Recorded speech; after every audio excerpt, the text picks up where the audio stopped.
सावन महात्म पहला अध्याय। सूत जी का कथन। एक बार सूत जी शौनक तथा अन्य ऋषि गणों की सभा में पधारे। सूत जी ने उन्हें आदर पूर्वक प्रणाम किया और बैठने के लिए आसन दिया। उनके बैठने के बाद मुनि शेष शौनक जी ने सूत जी से पूछा, हे प्रभु, हम सब मुनियों की इच्छा हो रही है कि आप हमें कोई ऐसी कथा सुनाइए जिसे सुनकर हम सब तृप्त हो जाएं। हमने आपके मुख से अनेक आख्यान सुनकर आनंद प्राप्त किया है। आपके मुख से हमने तुला राशि का सूर्य होने पर कार्तिक मास का महात्म्य, मकर राशि का सूर्य होने पर माघ मास का महात्म्य तथा मेष राशि का सूर्य होने पर वैशाख मास का महात्म्य सुना है।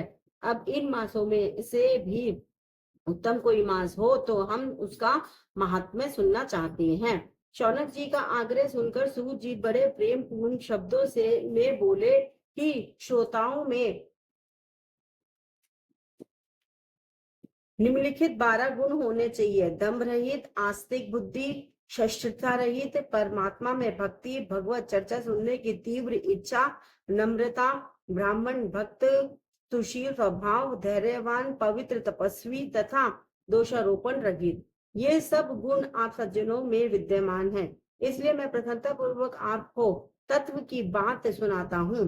एक बार ब्रह्मा पुत्र सनत कुमार ने भगवान शिव से पूछा, हे महादेव, हमारे हृदय में ऐसे मास के महात्म्य को सुनने की इच्छा हो रही है जो सब मासों में श्रेष्ठ हो। उस मास में कर्मों के करने से अनंत फल की प्राप्ति हो। संसार के कल्याण के लिए ऐसे मास के सभी धर्मों का वर्णन विस्तार पूर्वक बताने की कृपा करे। भगवान शिव ने सनत कुमारों की इच्छा जानकर कहा, वर्ष के 12 महीनों में श्रावण मास मुझे सबसे अधिक प्रिय है। पूर्णिमा को श्रावण नक्षत्र का योग हो जाने से इस मास का नाम श्रावण पड़ा है। श्रावण मास में सिद्धि प्राप्त होने के कारण इस मास का नाम श्रावण पड़ा। आकाश के समान स्वच्छ हो जाने से नभा नाम कहा है। श्रावण मास के फलों को कहने के लिए ब्रह्मा जी हुए।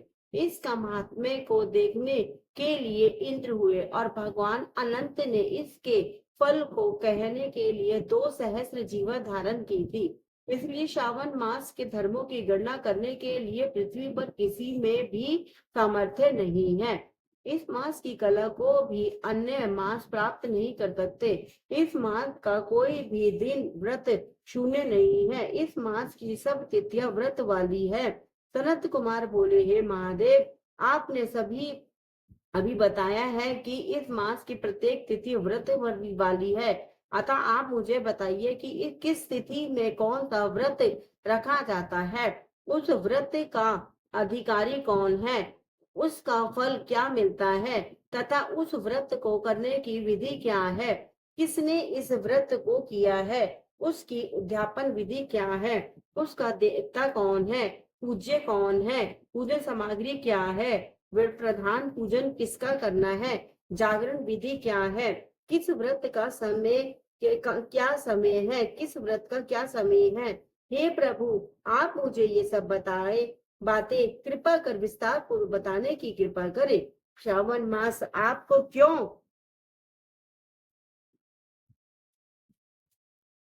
प्रिय हुआ, इसे पवित्रतम किस प्रकार से कहा गया है, इस मास में कौन अवतार उत्तम माना गया है, इस मास में कौन सा अनुष्ठान करने योग्य माना गया है। हे प्रभु, आप सब प्राणियों के लाभार्थ मुझसे कहें। रविवार से शनिवार तक जो व्रत आदि किए जाते हैं वह कृपा कर बताने का कष्ट करे।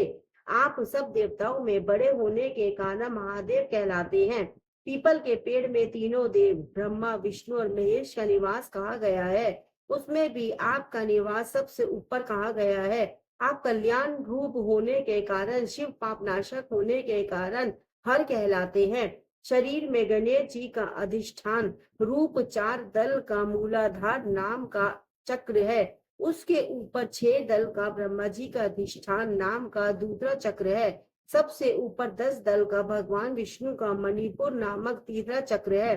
चौथा चक्र हृदय में 12 दल का अनाहत नाम का है। इस चौथे चक्र में आपकी स्थिति कही गई है। आपका निवास सबसे ऊपर होने के कारण आपको मुख्यतः कहा गया है। इसीलिए आग का पूजन करने से पंचायतन का पूजन हो जाता है। अन्न को ब्रह्म में कहा गया है। भगवान विष्णु जल रूप कहे गए हैं। अब आप उस अन्न और जल को ग्रहण करते हैं तो आपकी प्रवीणता में किसी को लेश मात्र भी संदेह नहीं रह जाता। आपका शमशान और पर्वत पर निवास सब प्राणियों को विरक्ति का संदेश देता है। आपके यश का वर्णन करना वाणी से परे की बात है।